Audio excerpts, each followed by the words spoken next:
2016. We had some fun, right?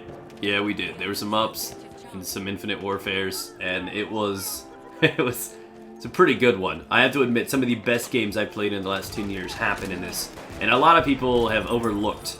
Some of these games have flown under the radar, if you will, and I wanted to share my top 5 list of 2016, the best games I played this year, and I encourage you guys to leave your opinions on your top 5s down in the comment section below. But this is going to be a mashup. It's going to have a bunch of different gameplay from a bunch of different games. I'm going to talk about why these games are amazing.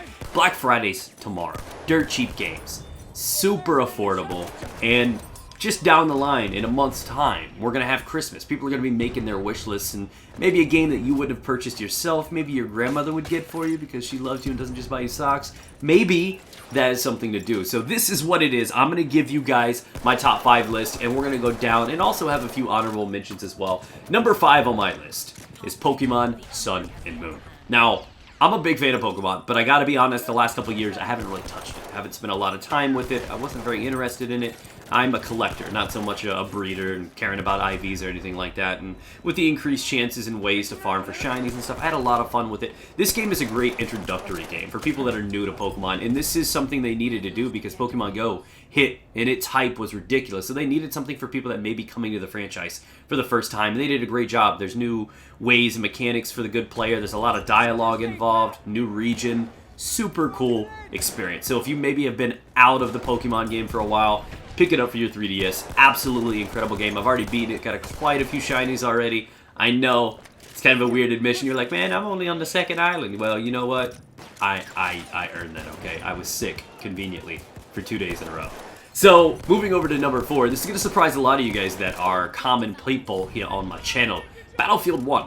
Now, Battlefield 1 was an absolutely amazing game. I'm still playing it, still enjoy playing it. It's honestly a blast. They've taken a forgotten era and made it new again. Most of this generation has never played a World War I game. Like, we have no clue. So with the cavalry and the flamethrowers and the biplanes, all of this, in a weird way, is so old that it's new.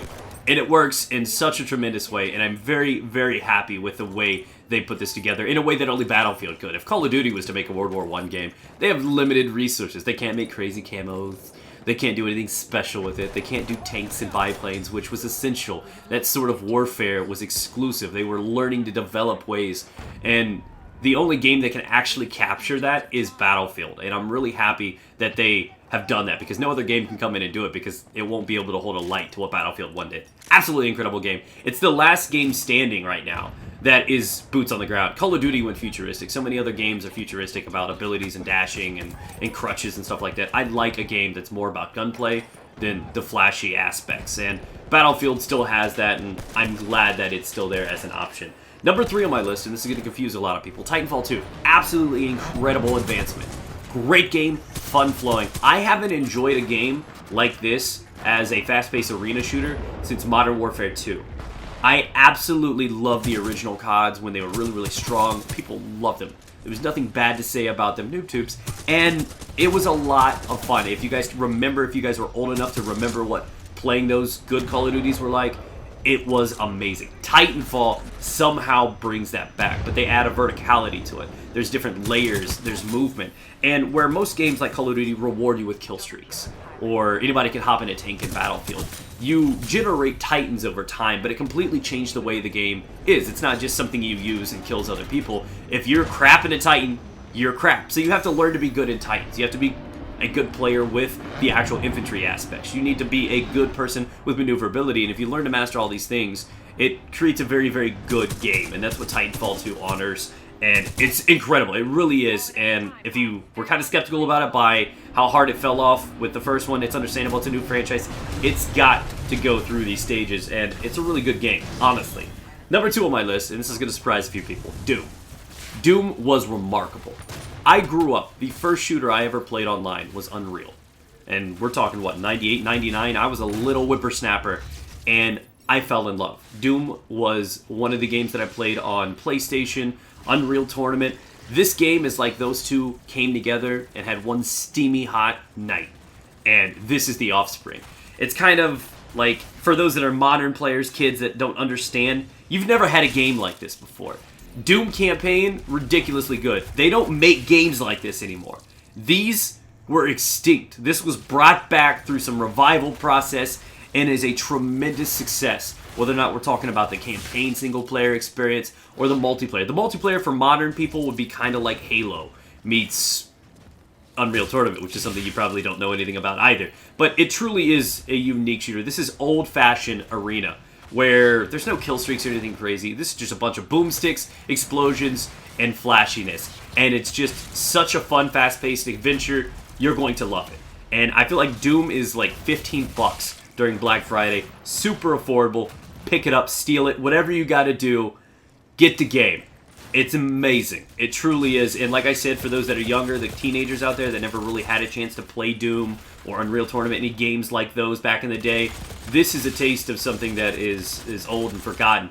But they did it in such a way that it really honors how good that used to be. The birth of actual FPS competitive gaming. And it's remarkable. Truly is. Doom would not surprise me, and it would be criminal to not be nominated for Game of the Year.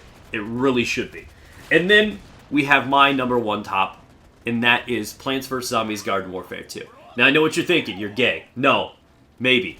I absolutely loved this game. This, to me, was the most fun I've had since Halo 2. Was the most fun I've had since Unreal Tournament. I haven't had this much fun with a game since I was a kid. And as much as I love Doom, I mean, the fact that those had to come in the same year was remarkable. As much as I love Titanfall 2 and how it changed the way that those fast-paced shooters run, I mean, there are lots of great options out there. And most of you guys probably don't even own any of these that I've mentioned. And that is why you should probably try one or two of these out. But Plants vs. Zombies Garden Warfare 2, it's approachable by anyone. Whether or not you're a boy, a girl, you are young or old, the game is just cartoony, it's fun. But that's something that a lot of games nowadays have migrated away from. Games aren't so much about fun anymore, which is one of those things that Titanfall has an edge on, and some of these games capture, but most of them are just about chaos. Killing, earning streaks, having a bunch of abilities. But Garden Warfare 2 adds a layer of competitive with casual, and somehow it works so well. It's extremely refined, it's a major step forward in the franchise, and it is the best game I've played probably in the last 5 to 10 years. And I know looking at it, you're probably confused. You're like, you're not seeing what I'm seeing. You have to play it. You have to understand it. And it's a remarkable game. There's different layers to it. And one thing that's amazing is it's remarkably balanced. In a day and age where it's okay to release games half-assed and broken and needing patch upon patch upon patch until it's working finally a year later, this game came out, they fixed everything they needed to in the first 2 weeks, and the crazy part is there's so many layers to the game. You can collect things, so for people that love to collect things, whether or not it's like packs and crates and loot boxes and stuff like that, and what's so popular in these games, it is a remarkable thing. And Garden Warfare 2 is just a mind-blowing experience. And I know a lot of other people are going to like some great games this year. Far Cry Primal will be top on some people. Uncharted, I believe, came out this year. Never been a fan personally. Overwatch, obviously, needs a mention. And though it's not here yet, expect, because of the disappointment and the projection failure with Infinite Warfare, that Modern Warfare Remastered will probably come as a standalone right before Christmas. So don't buy Infinite Warfare right now for Modern Warfare Remastered. Don't be that guy. Wait, have a little patience. It'll come together in an awesome, epic standalone sometime this year. It's gonna happen, they have to. And like I said, there are lots of viable options out there. 2016 was a lot better than we thought. There were some failures, but that's bound to happen every year.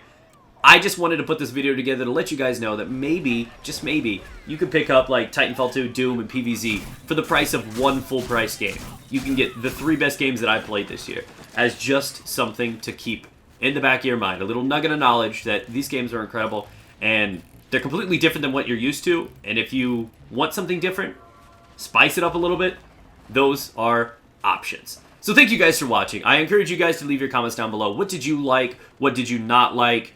I'm curious to see how you feel. Feel free to leave any opinions on what my list has to offer as well. But this is the end of the video. I want to thank you guys for being here. Subscribe, stay tuned. I'm actually going to be bringing a lot of these videos to light. I'm going to start making common gameplay for Doom, PvZ GW2, things that aren't really focused on, and that's something that I want to incorporate into my channel. So stay tuned. Over the next couple of weeks, I'm going to roll that out so you guys can get a little bit of taste of what that is going to be like. So love you guys. Thanks again for all the support you've given me. You guys are awesome. Subscribe, stay tuned. I'll see you guys with another video tomorrow.